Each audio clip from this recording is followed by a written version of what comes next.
കൂട്ടുകാരെ, എല്ലാവർക്കും നിജൂസ് വേൾഡിൻ്റെ പുതിയൊരു വീഡിയോയിലേക്ക് സ്വാഗതം. എല്ലാവരും സുഖമായിട്ടിരിക്കുന്നെന്ന് വിശ്വസിക്കുന്നു. ഞങ്ങളിവിടെ സുഖമായിട്ടിരിക്കുകയാണ്. അപ്പോൾ എല്ലാവരും സന്തോഷത്തോടെയും ആരോഗ്യത്തോടെയും ഒക്കെ ഇരിക്കുക കേട്ടോ. ഇന്നത്തെ വീഡിയോയിൽ സംസാരിക്കുന്നത് ഇംപ്ലാന്റേഷൻ ബ്ലീഡിങ്ങും പീരിയഡ്സ് ബ്ലീഡിങ്ങും തിരിച്ചറിയാൻ സഹായിക്കുന്ന കുറച്ച് ടിപ്സിനെ പറ്റിയിട്ടാണ്. ഒരുപാട് പേര് ക്യൂരിയസ് ആയിട്ട് കാത്തിരിക്കുന്ന ഒരു ടോപ്പിക്കാണ് ഇംപ്ലാന്റേഷൻ ബ്ലീഡിങ്ങും പീരിയഡ്സ് ബ്ലീഡിങ്ങും എങ്ങനെ എളുപ്പത്തിൽ റെക്കഗ്നൈസ് ചെയ്യാം എന്നുള്ള ഒരു കാര്യത്തെ പറ്റിയിട്ട്. കാരണം നമുക്ക് ആ ഒരു പീരിയഡ്സ് ആവുന്നതിന് മുൻപ് തന്നെ പലർക്കും സ്പോട്ടിംഗ് ഒക്കെ ഉണ്ടാവുമ്പോഴേക്കും ചിലർ വിചാരിക്കാറുണ്ട് പീരിയഡ്സിന്റെ ആണ്, അല്ലെങ്കിൽ ചിലർ കൺഫ്യൂസ്ഡ് ആവാറുണ്ട് ഇംപ്ലാന്റേഷൻ്റെ ആണെന്ന്. പക്ഷേ കുറച്ച് കഴിയുമ്പോൾ തന്നെ പീരിയഡ്സ് ആവുകയും ചെയ്യും. അപ്പോൾ നമുക്കിത് എളുപ്പത്തിൽ എങ്ങനെ റെക്കഗ്നൈസ് ചെയ്യാമെന്ന് നമുക്ക് നോക്കാം കേട്ടോ. വീഡിയോ നമുക്ക് സ്റ്റാർട്ട് ചെയ്യാം. ആദ്യത്തെ എന്ന് പറയുന്നത് ഞാനിതിൽ സംസാരിക്കുന്നത് ഇംപ്ലാന്റേഷൻ ബ്ലീഡിംഗ് നമുക്ക് ഉണ്ടാകാൻ സാധ്യതയുള്ള ദിവസങ്ങളും പീരിയഡ്സ് ബ്ലീഡിംഗ് നമുക്ക് ഉണ്ടാകാൻ സാധ്യതയുള്ള ദിവസങ്ങളും. അതിൽ നിന്ന് തന്നെ നമുക്ക് തുടങ്ങാം. ഇംപ്ലാന്റേഷൻ എന്ന് പറയുന്നത് നമ്മുടെ ഓവുലേഷൻ കഴിഞ്ഞിട്ട്, അതായത് നമ്മുടെ ഏതെങ്കിലും ഒരു അണ്ടാശയത്തിൽ നിന്ന് മൂപ്പെത്തിയിട്ടുള്ള ഒരു അണ്ടം പുറത്തേക്ക് വന്നിട്ട് ആ ദിവസത്തിന് ശേഷം ഒരു 6 മുതൽ 12 ദിവസത്തിനകത്താണ് നമുക്ക് ഇംപ്ലാന്റേഷൻ നടക്കാനായിട്ട് സാധ്യതയുള്ളത്. 6 മുതൽ 12 ദിവസത്തിനകത്ത് ഇംപ്ലാന്റേഷൻ നടക്കും എന്നുണ്ടെങ്കിലും ഏറ്റവും കൂടുതൽ ചാൻസ് ഉള്ളത് നമ്മുടെ 9ാമത്തെ ദിവസവും അല്ലെങ്കിൽ 10ാമത്തെ ദിവസം, ആ ഒരു സമയത്തായിരിക്കും ഏറ്റവും കൂടുതൽ ഇംപ്ലാന്റേഷൻ നടക്കാനായിട്ട് സാധ്യതയുള്ളത്. ഈ സമയത്തായിരിക്കും നമുക്ക് ഏറ്റവും കൂടുതൽ ഇംപ്ലാന്റേഷൻ ബ്ലീഡിംഗ് ഉണ്ടാകാനായിട്ട് സാധ്യതയുണ്ടാവുന്നത്. ഈ ഇംപ്ലാന്റേഷൻ ബ്ലീഡിംഗ് എന്ന് പറയുന്നത് നമ്മളിൽ ഇംപ്ലാന്റേഷൻ നടന്നു കഴിയുമ്പോൾ, അതായത് ആ ഫെർട്ടിലൈസ്ഡ് ആയിട്ടുള്ള എഗ്ഗ്, അണ്ടവും ബീജവും ചേർന്ന് ബീജസങ്കലനം നടത്തി വരുന്ന ആ ഒരു എഗ്ഗ് നമ്മുടെ യൂട്രസിന്റെ എൻഡോമെട്രിയൽ ലൈനിങ്ങിൽ ഏതെങ്കിലും ഒരു ഭാഗത്തായിട്ട് അറ്റാച്ച് ആകുമ്പോഴാണ് നമുക്ക് ഇംപ്ലാന്റേഷൻ ബ്ലീഡിംഗ് ഉണ്ടാവുന്നത്. ഈ ഇംപ്ലാന്റേഷൻ ബ്ലീഡിംഗ് ഉണ്ടാകാൻ വേണ്ടിയിട്ട് ആ ഒരു ഫെർട്ടിലൈസ്ഡ് ആയിട്ട് വരുന്ന എഗ്ഗ് നമുക്ക് അതിന് വേരുറപ്പിക്കാൻ പറ്റുന്ന ഒരു ഭാഗം ചെറുതായിട്ടൊന്ന് തുറന്ന് അവിടെ ഒരു ഭാഗത്ത് അതിങ്ങനെ സെറ്റിൽ ആവുകയാണ് ചെയ്യാറ്. ആ ഭാഗത്തുള്ള ടിഷ്യൂസ് ഒക്കെ റിമൂവ് ചെയ്തിട്ട് അതവിടെ സെറ്റിൽ ആവുമ്പോഴേക്കും അതിന്റെ ഭാഗമായിട്ട് നമുക്ക് അവിടെ ബ്ലീഡിങ് അനുഭവപ്പെടാം. അപ്പോൾ ഈ ഒരു ഇംപ്ലാന്റേഷൻ ബ്ലീഡിംഗ് നമുക്ക് ഏറ്റവും കൂടുതൽ അനുഭവപ്പെടുന്നത് ഓവുലേഷൻ കഴിഞ്ഞിട്ട് 6 to 12 ഡേയ്സിനകത്തായിരിക്കും ഉണ്ടാകുന്നത്. ഇനി ചില സ്ത്രീകളിൽ പീരിയഡ്സ് ആകുന്നുണ്ട്, അതായത് 6 to 12 ഡേയ്സ് കഴിഞ്ഞിട്ടും മൈൽഡ് ആയിട്ടുള്ള ഒരു സ്പോട്ടിങ്ങോ ബ്ലീഡിങ്ങോ ഉണ്ടായതിനു ശേഷം പ്രഗ്നൻസി ടെസ്റ്റ് ചെയ്ത് നോക്കുമ്പോൾ പോസിറ്റീവ് കാണാറുണ്ട്. അങ്ങനെയുള്ളവർക്ക് ഉണ്ടാവുന്നത് ഇംപ്ലാന്റേഷൻ ബ്ലീഡിംഗ് ആണ് എന്ന് നമുക്ക് പറയാനായിട്ട് സാധിക്കില്ല. കാരണം പ്രൊജസ്ട്രോൺ ഹോർമോണിന്റെ ഡെഫിഷ്യൻസീസ് കൊണ്ട് നമുക്ക് ഉണ്ടാവുന്ന സ്പോട്ടിംഗ് ആയിരിക്കും ഏറെക്കുറെ ആ ഒരു സമയത്ത് ഉണ്ടാവുന്നത്. അതുകൊണ്ടാണ് ആ ഒരു സമയത്ത് ബ്ലീഡിംഗ് സ്പോട്ടിംഗ് ഉണ്ടാവുന്നവർക്ക് ഡോക്ടേഴ്സ് പ്രൊജസ്ട്രോണിന്റെ മെഡിസിൻ കൊടുത്തു വിടുന്നത്. ഇംപ്ലാന്റേഷൻ എന്ന് പറയുന്നത് ഈ ഒരു ടൈം പീരീഡിൽ നടക്കുന്നത് കൊണ്ട് തന്നെ ഈ ടൈം പീരീഡിൽ ഉണ്ടാവുന്ന ബ്ലീഡിങ്ങിനെ നമുക്ക് ഇംപ്ലാന്റേഷൻ ബ്ലീഡിംഗ് എന്ന് പറയാനായിട്ട് സാധിക്കുള്ളൂ. ഇനി പീരിയഡ്സ് ബ്ലീഡിങ്ങിന്റെ നമുക്ക് ഏകദേശം ഉണ്ടാവുന്നത് എപ്പോഴാണ് നമ്മൾ പീരിയഡ്സ് എക്സ്പെക്ട് ചെയ്യുന്നത്, അതിനേക്കാൾ 2-3 ദിവസം മുൻപൊക്കെ ആയിരിക്കും നമുക്ക് പീരിയഡ്സിന്റെ ബ്ലീഡിംഗ് ഉണ്ടാവുന്നത്. ഇതിനെ നമുക്ക് പ്രിമെൻസ്ട്രൽ ബ്ലീഡിംഗ് എന്നാണ് സൂചിപ്പിക്കാനായിട്ട് സാധിക്കുന്നത്. അതായത് പീരിയഡ്സ് ആവുന്നതിന് മുൻപ് നമുക്ക് ഉണ്ടാവുന്ന ബ്ലീഡിംഗ്, അതാണ് പ്രിമെൻസ്ട്രൽ ബ്ലീഡിംഗ്. ഈ പ്രിമെൻസ്ട്രൽ ബ്ലീഡിംഗ് നമുക്ക് ഉണ്ടായി കഴിഞ്ഞാൽ ചിലപ്പോൾ ചില സ്ത്രീകളിൽ ആ ഒരു ബ്ലീഡിംഗ് 2 ദിവസമൊക്കെ കഴിഞ്ഞിട്ടൊന്ന് സ്റ്റോപ്പ് ആവും. അതിനുശേഷം ഒരു 2 ദിവസം കഴിയുമ്പോൾ നമുക്ക് നോർമലി പീരിയഡ്സ് പോലെ ബ്ലീഡിംഗ് തുടങ്ങും. ചിലർക്കെന്ന് പറയുന്നത് ആ ബ്ലീഡിംഗ് 2 ദിവസം ഉണ്ടായിട്ട് 3ാമത്തെ ദിവസം ഒരു ബ്രേക്ക് വരാതെ 3ാമത്തെ ദിവസം കണ്ടിന്യൂസ് ആയിട്ട് ബ്ലീഡിംഗ് വരികയും ചെയ്യും. അപ്പൊ അങ്ങനെ ഒരു ക്ലാസിഫിക്കേഷൻ നിങ്ങൾക്ക് എളുപ്പത്തിൽ ഫൈൻഡ് ഔട്ട് ചെയ്യാനായിട്ട് സാധിക്കുന്നുണ്ടെങ്കിൽ ഇംപ്ലാന്റേഷൻ ബ്ലീഡിംഗും പീരിയഡ്സ് ബ്ലീഡിംഗും നിങ്ങൾക്ക് റെക്കഗ്നൈസ് ചെയ്യാനായിട്ട് സാധിക്കും.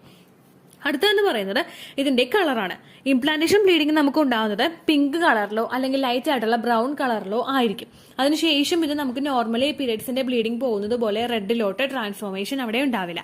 എന്നാൽ പീരിയഡ്സിന്റെ ബ്ലീഡിംഗ് നമുക്ക് ഉണ്ടാകുന്നത് റെഡ് കളറിൽ തുടങ്ങി ബ്രൈറ്റ് റെഡ് കളറിലോട്ട് അത് മാറും. അല്ലേ, നിങ്ങൾ പീരിയഡ്സിന്റെ ബ്ലീഡിംഗ് ശ്രദ്ധിച്ചു കഴിഞ്ഞാൽ മനസ്സിലാകും. റെഡ് കളറിലായിരിക്കും നമുക്ക് ആദ്യമൊക്കെ ബ്ലീഡിംഗ് വരുന്നത്, പിന്നെ അത് ബ്രൈറ്റ് റെഡിലോട്ട് പോകും, അതായത് കുറേ കൂടി കട്ടിയായിട്ടുള്ള റെഡിലോട്ട് പോകും. പക്ഷെ ഇവിടെ എന്ന് പറയുന്നത് പിങ്ക് കളറിലും അതുപോലെ ലൈറ്റ് ആയിട്ടുള്ള ഒരു ബ്രൗൺ കളറിലും ആയിരിക്കും നമുക്ക് ബ്ലീഡിംഗ് ഉണ്ടാവുന്നത് കേട്ടോ. ചിലപ്പോൾ ചില സ്പോട്ടിംഗ് ആയിരിക്കും, ചിലപ്പോൾ അത് ബ്ലീഡിംഗ് ആയിരിക്കും. ഇതിന് അടുത്തതെന്ന് പറയുന്നത് വേദനയാണ്. വേദന എന്ന് പറയുന്നത് നമുക്ക് ഇംപ്ലാന്റേഷൻ ബ്ലീഡിംഗ് ചിലപ്പോൾ മൈൽഡ് ആയിട്ടുള്ള ഒരു ക്രാംസ് ഉണ്ടാകാം, ചിലപ്പോൾ ഉണ്ടാകാതിരിക്കാം.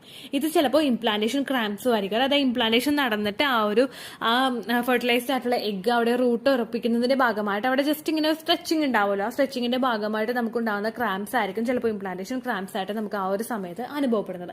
ഈ ക്രാംസ് നമുക്ക് ഉണ്ടാവാതെ ഇരിക്കാം. ചിലവർ ഈ വേദന വരുമ്പോഴേക്കും അത് റെക്കഗ്നൈസ് ചെയ്യാൻ പാകത്തിനുള്ള ഒരു സിറ്റുവേഷനിലായിരിക്കില്ല. ചിലപ്പോൾ വീട്ടുജോലികളോ അല്ലെങ്കിൽ ഓഫീസിലെ ജോലികളോ അല്ലെങ്കിൽ ചിലപ്പോൾ ഉറങ്ങുകയോ അങ്ങനെ എന്തെങ്കിലുമൊക്കെ ചെയ്യുന്ന സമയത്ത് നമുക്ക് ഇത്തരത്തിലുള്ള വേദനകൾ അനുഭവപ്പെടാം കേട്ടോ. ഇനി പീരിയഡ്സ് ആവുന്നതിന് മുൻപുള്ള ബ്ലീഡിംഗ് ആണ് നമുക്ക് ഉണ്ടാകുന്നതെങ്കിൽ ഈ പീരിയഡ്സിന്റെ പെയിൻ എന്ന് പറയുന്നത് നമുക്ക് ആദ്യത്തെ ദിവസം കുറവാണെങ്കിൽ പിന്നീട് ഒരു 2 ദിവസത്തേക്ക് നമുക്കത് ഇൻക്രീസ് ആയിട്ട് വരും. പീരിയഡ്സിന്റെ ബ്ലീഡിംഗ് ആണ് നമുക്ക് വരുന്നതെങ്കിൽ ഗ്രാജുവലി അത് ഇൻക്രീസ് ആയി പിന്നെ അത് പീരിയഡ്സിന്റെ ബ്ലീഡിംഗ് കുറയുന്നതനുസരിച്ച് ഇതിങ്ങനെ ഡൗൺ ആയി പോവുകയാണ് ചെയ്യാറുള്ളത് കേട്ടോ.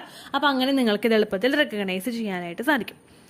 അടുത്തൊരു ക്ലാസിഫിക്കേഷൻ എന്ന് പറയുന്നത് ഇതിലുണ്ടാവുന്ന ക്വാണ്ടിറ്റിയാണ്, ബ്ലഡ് പോകുന്നതിന്റെ അളവ്. ഈ നമുക്ക് ഇംപ്ലാന്റേഷൻ ബ്ലീഡിംഗ് ആണ് ഉണ്ടാകുന്നതെങ്കിൽ മാക്സിമം നമുക്ക് 2 ദിവസം ബ്ലീഡിംഗ് ഉണ്ടാകും. പക്ഷേ ചിലപ്പോൾ അത് കണ്ടിന്യൂസ് ആയിരിക്കും, ചിലപ്പോൾ അത് കണ്ടിന്യൂസ് ആയിരിക്കില്ല. പിന്നെ പോകുന്ന ബ്ലീഡിങ്ങിന്റെ അളവ് എന്ന് പറയുന്നത് വളരെ കുറച്ചായിരിക്കും. ചില നേരം ഉണ്ടാകും, ചില നേരം ഉണ്ടാവില്ല. അങ്ങനെയായിരിക്കും നമുക്ക് ബ്ലീഡിങ് ഇംപ്ലാന്റേഷൻ സമയത്ത് അനുഭവപ്പെടുന്നത്. ഇനി പീരിയഡ്സിന്റെ ബ്ലീഡിംഗ് ആണ് നമുക്ക് ഉണ്ടാവുന്നതെങ്കിലോ ആദ്യത്തെ ദിവസം നമുക്ക് ഫ്ലോ പോകുന്നതിന്റെ അളവ് വളരെ കുറവായിരിക്കും. പിന്നെ അത് ഗ്രാജുവലി അങ്ങോട്ട് ഇൻക്രീസ് ആകും. ചിലർക്കെന്ന് പറയുന്നത് ആദ്യത്തെ ദിവസം ഫ്ലോ നല്ലതുപോലെ ഉണ്ടാകും, പിന്നെ അത് കുറയും. ചിലർക്ക് ആദ്യത്തെ ദിവസം ഫ്ലോ ഉണ്ടാവില്ല, പിന്നെ അത് കൂടും. അങ്ങനെയായിരിക്കും ഉണ്ടാവുന്നത് കേട്ടോ. അപ്പോൾ പീരിയഡ്സിന്റെ ആണെങ്കിൽ നമുക്കൊരു 2ാമത്തെ ദിവസമൊക്കെ കഴിയുമ്പോൾ വ്യക്തമായിട്ട് അറിയാനായിട്ട് സാധിക്കും. ഈ പോകുന്ന ബ്ലഡിന്റെ അളവ് കൂടുന്നുണ്ടെങ്കിൽ നമുക്കത് വ്യക്തമായിട്ട് അറിയാനായിട്ട് സാധിക്കും കേട്ടോ. അടുത്തൊരു ക്ലാസിഫിക്കേഷൻ എന്ന് പറയുന്നത് സിംറ്റംസ് ആണ്. ഇംപ്ലാന്റേഷൻ ബ്ലീഡിംഗ് നമുക്ക് ഉണ്ടാകുമ്പോഴേക്കും പലർക്കും അതിനെ ചുറ്റിപ്പറ്റി, ഇംപ്ലാന്റേഷൻ ബ്ലീഡിംഗ് കഴിഞ്ഞതിന് ശേഷം അതിനെ ചുറ്റിപ്പറ്റി പലർക്കും പ്രഗ്നൻസിയുടേതായിട്ടുള്ള ലക്ഷണങ്ങൾ ഉണ്ടാവാറുണ്ട്. അതായത് വൊമിറ്റ് ചെയ്യാനായിട്ട് തോന്നുക, വൊമിറ്റ് ചെയ്യുക, അല്ലെങ്കിൽ തല കറങ്ങുക, അല്ലെങ്കിൽ മൂഡ് സ്വിങ്സ് ഉണ്ടാവുക, അല്ലെങ്കിൽ അബ്ഡോമൻ ക്രാംസ് ഉണ്ടാവുക, അല്ലെങ്കിൽ ഫ്രീക്വന്റ് യൂറിനേഷൻ ഉണ്ടാവുക. ഇതെല്ലാം ഇംപ്ലാന്റേഷൻ ക്രാംസ് അല്ലെങ്കിൽ ഇംപ്ലാന്റേഷൻ ബ്ലീഡിംഗ് കഴിഞ്ഞിട്ട് പലർക്കും ഉണ്ടാവാറുണ്ട്.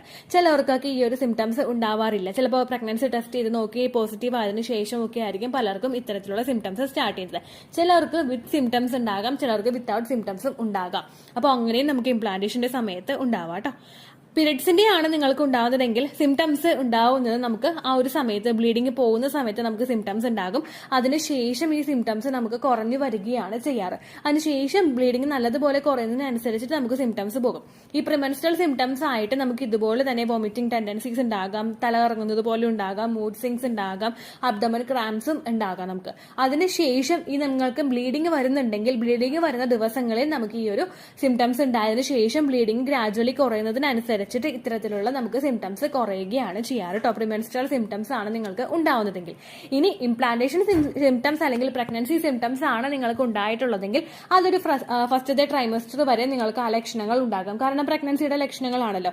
ഏകദേശം ഒരു പ്രൊജസ്ട്രോൺ ഹോർമോണും HCG ഹോർമോണും ഒരു ലെവലിൽ എത്തിയതിനു ശേഷം മാത്രമേ നിങ്ങൾക്കുണ്ടാകുന്ന പ്രഗ്നൻസിയുടേതായിട്ടുള്ള ലക്ഷണങ്ങൾ കുറയുകയുള്ളൂ. പക്ഷേ പ്രിമെൻസ്ട്രൽ ആണെങ്കിൽ നമുക്ക് ബ്ലീഡിംഗ് കണ്ടതിന് ശേഷം ഈ ലക്ഷണങ്ങൾ കുറയുകയും ചെയ്യും കേട്ടോ.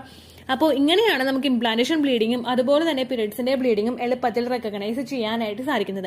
ഇങ്ങനെയുള്ള വ്യത്യാസം നിങ്ങൾക്ക് കാണുന്നുണ്ടെങ്കിൽ ഇപ്പോൾ നിങ്ങൾക്ക് ഉണ്ടായിട്ടുള്ളത് ഇംപ്ലാന്റേഷൻ ബ്ലീഡിംഗ് ആണോ അല്ലെങ്കിൽ പീരിയഡ്സിന്റെ ബ്ലീഡിംഗ് ആണോ എന്ന് നിങ്ങൾക്ക് എളുപ്പത്തിൽ കണ്ടുപിടിക്കാനായിട്ട് സാധിക്കുന്നില്ലെങ്കിൽ നിങ്ങൾ കൂടുതലായിട്ട് ചിന്തിച്ചിട്ട് അത് ഇംപ്ലാന്റേഷൻ ആയിരിക്കും അല്ലെങ്കിൽ അത് പീരിയഡ്സിന്റെ ആയിരിക്കും എന്ന് ആലോചിച്ച് ടെൻഷൻ ആകാതെ നിങ്ങളുടെ ബോഡിയെ നിങ്ങൾ കംപ്ലീറ്റ് ആയിട്ട് റിലാക്സ് ചെയ്ത് വെക്കുക. ടെൻഷൻ ആവാതെ ഹാപ്പി ആയിട്ടിരിക്കുക. ഫെർട്ടിലിറ്റി എക്സസൈസുകളൊക്കെ ചെയ്യുക, leg up the wall pose ചെയ്യുക, അതുപോലെ ഹെൽത്തി ആയിട്ടുള്ള ഫ്രൂട്ട്സും വെജിറ്റബിൾസും കഴിക്കുക.